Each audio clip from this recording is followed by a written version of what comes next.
Lahore defence میں تبلیغی جماعت چلی گئی، تبلیغی جماعت چلی گئی تو وہاں پر جا کر کے دروازے کھٹکھٹائے، باہر نکلا کرنل، اس کی آنکھیں سرخ ہو چکی ہے، کرنل صاحب نکلا اور بلوچ نے اس کو فوراً پہچان لیا، چور تھا، ڈاکو بلوچ تھا جو کہ تبلیغی جماعت میں مسلمان، انہوں نے کھٹکھٹایا، کرنل باہر نکلا، کون ہو؟ کہنے لگے تبلیغی جماعت۔ بھائی مسجد جماعت ہماری آئی ہے قریبی مسجد میں، بھائی اللہ راضی ہو جائے آپ 5 منٹ تشریف لائیں، ہم غریبوں کی بات سن لے۔ کرنل نے یہاں پر امیر صاحب کو سینے میں ہاتھ دیا، ہاتھ دے کر کے دھکا دیا، کہنے لگے جاؤ جہنم میں جاؤ، فرانس میں تبلیغ کرو، برطانیہ میں تبلیغ کرو، وہاں ہندوستان میں جا کر کے، یہاں تم لوگ مجھے تبلیغ کرتے، تمہارے باپ سے زیادہ میں جانتا ہوں، تم سے زیادہ میں خدا کے حکام کو جانتا ہوں، تم لوگ کس کو تبلیغ کرتے ہو؟ جاؤ فرانس میں۔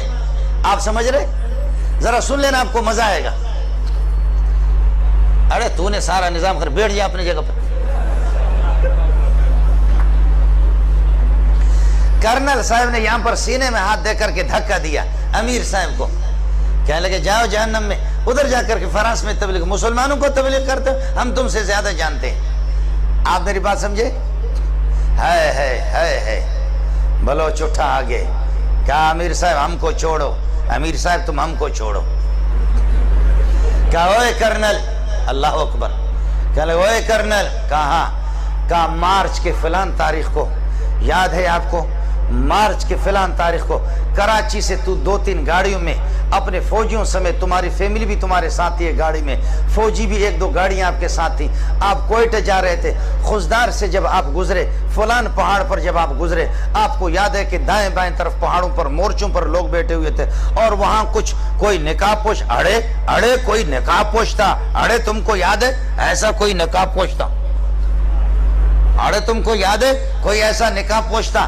اور جب اس نے تم لوگوں کو آواز دی، تمہارے فوجیوں کو کہا، درمیان راستے پر انہوں نے یہ ایک پتھر رکھ کر کے روڈ بلاک کیا تھا، خبردار نہیں گزرنا، فوجیوں کو کہا فوراً ہتھیار ڈالو ورنہ ہمارے بندے بیٹھے ہوئے وہاں پر گولیوں سے تمہیں چھلنی کر دیں گے۔ تمہیں یاد ہے کہ نہیں ہے؟ تمہارے ساتھ 4-5 فوجی تھے، انہوں نے ہتھیار ڈال دیا اور آ کر اڑے، ہم نے تم سے کہا تم موبائل نکالے گا، تم موبائل نکالے گا، تم یہ ہے کہ پیسہ نکالے گا، تم نے تھوڑا سا اڑے گڑبڑ کیا، تمہارے منہ پہ ایک آدمی نے تپڑ مارا نہیں مارا؟ کہنے لگے کرنل حیران ہے کہ یہ ظالم کا بچہ ایک چیز بتا رہا، ایک چیز بتا رہا۔ کہنے لگے اڑے تمہارے منہ پہ کوئی تپڑ مارا نہیں مارا؟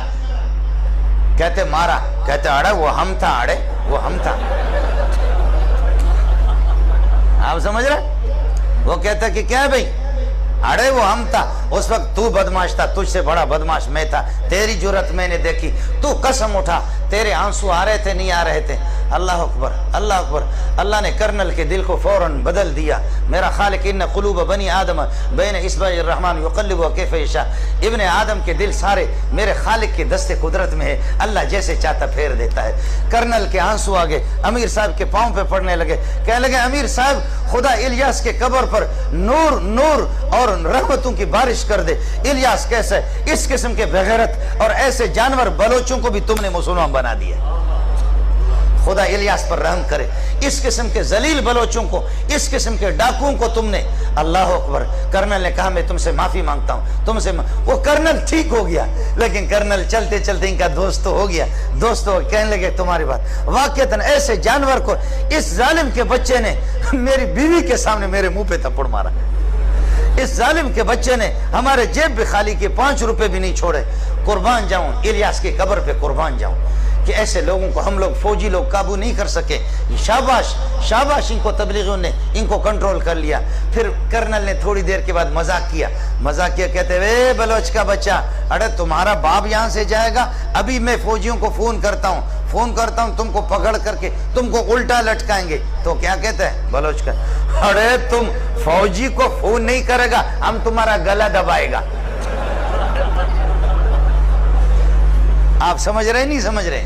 جی ہاں، یہ وہ لوگ ہیں کہ جنہوں نے واقع مجھ سے خود بیان کیا ہے، میں انشاءاللہ آپ سے ملا بھی سکتا ہوں۔ اللہ کی قسم ایسے بہت سے لوگ ہیں، ایسے بہت سے لوگ ہیں۔ آج تبلیغی جماعت میں میں نے عرض کیا کہ 30 کروڑ سے زائد لوگ آج ایسی جگہوں میں، ایسے بیابانوں میں، بلوچستان کے صحراؤں میں، افریقہ کے جنگلات میں پہنچے، جہاں اپنے کانوں میں انگلیاں ٹھوس ٹھوس کر کے آسمان کی طرف دیکھ کر کے اذان دے کر کے فریاد کر کے کہتے خالقہ یہاں تو ابو بکر و عمر بھی نہیں آئے، ہم یہاں آ سکے، اتنا